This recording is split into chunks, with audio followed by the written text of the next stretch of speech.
Now, if you could step back with us and see your world as we see it, you would understand that everything that you see that is this knock on wood reality that you take so much credence in, you would understand that every part of this reality, before it became the manifested reality upon which you have so much collective agreement, it was an idea, it was energy, it was thought, it was vibration.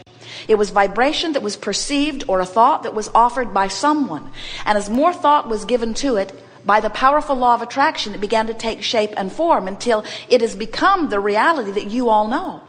So this earth that is spinning in its orbit in perfect proximity to other planets, it was at one time an idea that many of you, from your non-physical vantage point, were in on the early ideas about and have added to continuously ever since.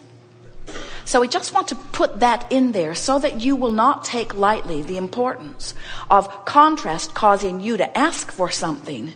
Because when contrast causes you to ask for something, the beginning of something more occurs. It is the conception of improved life experience. Now, even if you did not know that you were non-physical before you were physical, and even if you did not know that you will be this non-physical being eternally, and even if you did not know that when contrast causes you to ask for something, that the source part of you rides that rocket and becomes the vibrational equivalent of it, setting it up for what will be a future manifestation, even if you did not know any of that, even if you did not understand about law of attraction, which we will talk a great deal about here today, even if you did not know any of this, still you would be contributing mightily to the expansion of this universe just by your existence here in this contrasting environment. Because when you ask, it is given every single time. And just because you don't let yourself catch up with what you've asked for while you're still alive in this physical body does not mean that you do not catch up eventually when you croak, and that you do not have the expansion that you asked for when you croak. You don't have to wait till you croak, but many of you will. In other words, there are many humans who are having the contrasting experience just like you knew you would, are giving birth to all kinds of new rockets of desire just like you knew you would, are setting future generations up for a much improved life experience just like you knew you would. But for some crazy reason, you're holding yourself in vibrational discord to the very things that you're asking for, because you continue to justify how much you need or want that by pointing out how bad this is. And in the same way that you cannot set your radio dial on 6:30 a.m. and hear what's being broadcast on 98.7 FM, you cannot set your radio dial on, I don't have enough money, I don't have enough money, I don't have enough money, I don't have enough money, I don't have enough money, and ever lay claim to the money that is stacked up for you. You should see it. In your vibrational escrow. Vibrational escrow. Can you hear? Vibrational escrow. Vibrational meaning it's preceding manifestation, as all things do. Escrow meaning it's yours. It's got your account number on it. It's being held for you. Nobody else is going to swoop in and get it. Nobody else can lay claim to it. It's yours. It's yours. It's yours. It's yours. It's yours. It's done. It's done. It's done. It's done. As all things are done vibrationally before they manifest. It's done. But you're not letting yourself move to where it is because you're holding yourself in vibrational discord by your awareness of what is. Now, what do we mean by that? Whatever you give your attention to, as you focus upon it, you activate within yourself a vibration. Many people accept the idea of thought. You know that there is much that happens in your mind that you don't necessarily speak out loud. Probably a really good thing. So you can feel the power of thought, and many of you are beginning to understand how much you convey through your thought without ever putting it into words. You must be beginning to understand that you are all telepathic beings that are communicating on an energy level, on a vibrational level, on a thought level, far more than you have ever imagined that you were. So much more of what's happening in your particular individual world is because of the thoughts you think than anything that you're doing or saying.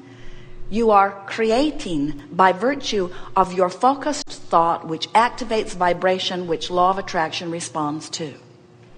But there's a bigger part of this story that we think most of you have forgotten. And if you can hear it and get it and believe it, at least hope it, then believe it, then know it, what's going to happen to you is you're going to begin to have manifestations show up right away of what's in your vibrational escrow. But even more than that, you're going to come into the visceral feeling, personal knowing of who you really are.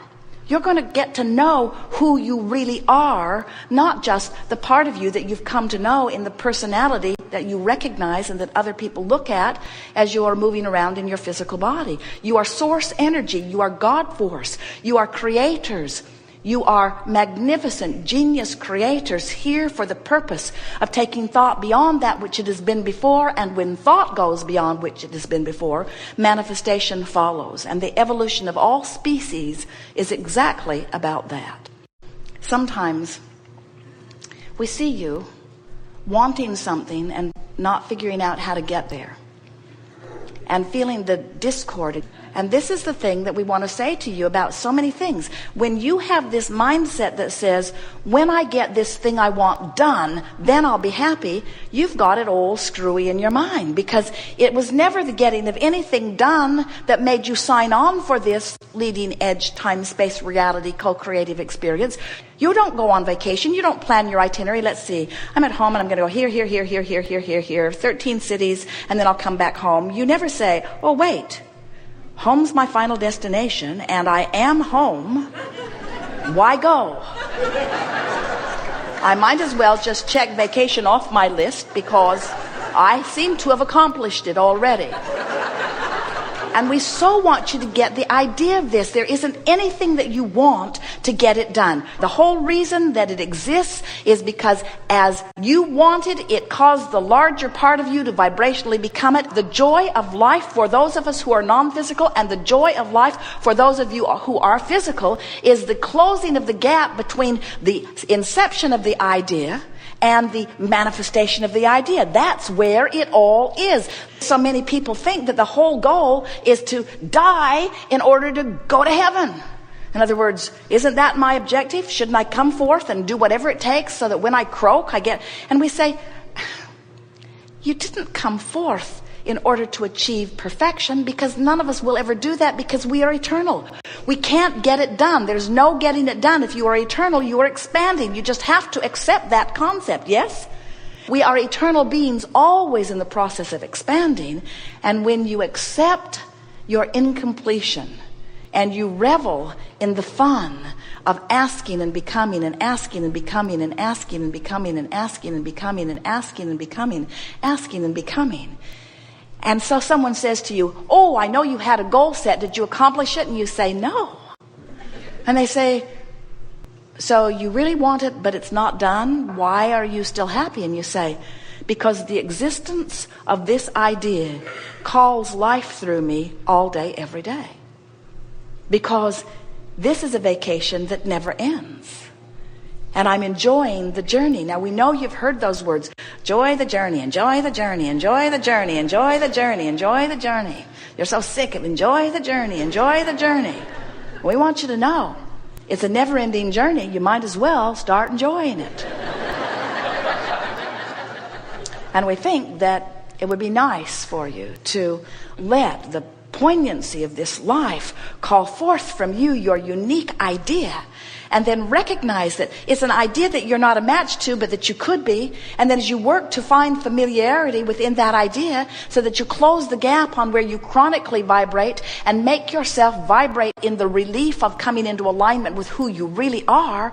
Oh, it's so much more easy than you know. If you could see an aerial view of what's going on vibrationally that you have created for yourself, and if you could feel the dynamics of all the source energy, attention to that, and if you could understand law of attraction's response to what's going on to your request for desire, you would never again doubt your worthiness, and you would never again deprive yourself of the well-being that is yours by beating the drum of some insignificant thing that is troubling you in your mediocre day-to-day physical life experience. You would not let those bothersome things deprive you of all that you've got set up over here. You'd live it, and you'd live it now. You would let petty differences fall by the wayside. You'd let things that bother you, that people have been saying about you or about anything, fall by the wayside. You would get so focused upon who you really are that you would become the being that you were born to be. You weren't born to be ornery. You were born to be joyful. You weren't born to be poor. You were born to be prosperous. You weren't born to be confused. You were born to have clarity and passion and enthusiasm for life, you see. Don't fritter that away with the petty details that are surrounding you. Let what is serve its purpose of reminding you who you are, and then turn your undivided attention to who you are. And when you do that, you know what will happen? When some ornery person, somebody who betrayed you, somebody who did something wrong, they lied to you, whatever, when somebody like that is in your life, and you launch this rockets of desire, maybe many of them. In fact, the people that bother you the most are the ones that have helped you to contribute most to your vibrational escrow. Do you know that? Those people that have given you the most grief have helped you the most. We're not kidding. When you care about the way you feel so that you turn your attention toward it and you find vibrational alignment with it, you know what happens?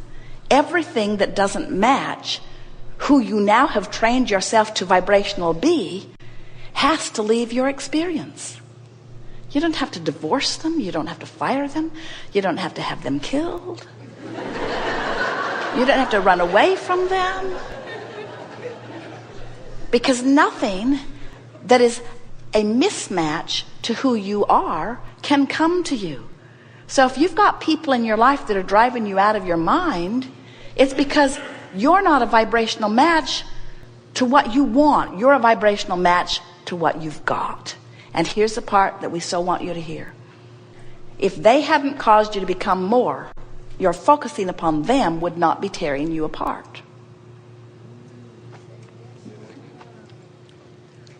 We love that you want to hear this. If they hadn't helped you through the contrast that they are displaying, if they hadn't helped you to become more, you wouldn't be feeling the discord of not now being more. So you could say to the person who's bothering you the most, thank you very much. You caused me to become something so much more. Unfortunately, I don't have the willpower to focus on that. So I'm doing what I always do. I'm focusing on where you are, and now it's tearing me apart, and I am so mad at you about it. Because if you hadn't been that way to begin with, you wouldn't have caused my expansion. And if you weren't over there being the way you're being and making me look at you, then I could go to my expansion. But I haven't gone to my expansion. I'm looking at you, and it's all your fault. How about that? Don't you love knowing that you have the power? And don't you want to appreciate every one of them who in every case are doing the very best they know how to do?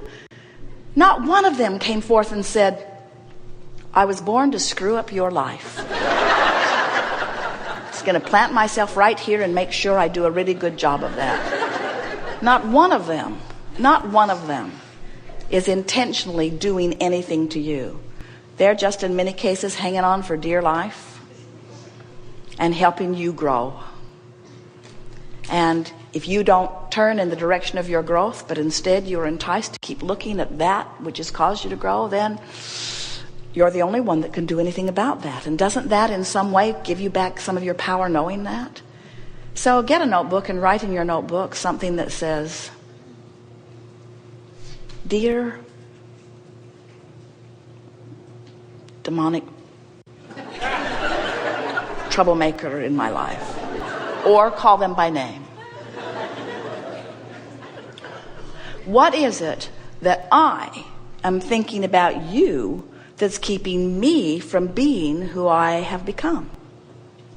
Feel how empowering that is? What am I thinking about you? Feel the power in that as compared to what is it that you are doing that you need to do differently? Because you can't get them to do something differently. A lot of them really want to and can't do it. So instead of saying, What is your problem that's making me feel this way? Instead you say, what is it, friend, that I'm focusing upon you, that is the opposite of what our relationship has caused me to become, that is holding me from now being what our relationship has caused me to become? Why am I giving you the credit?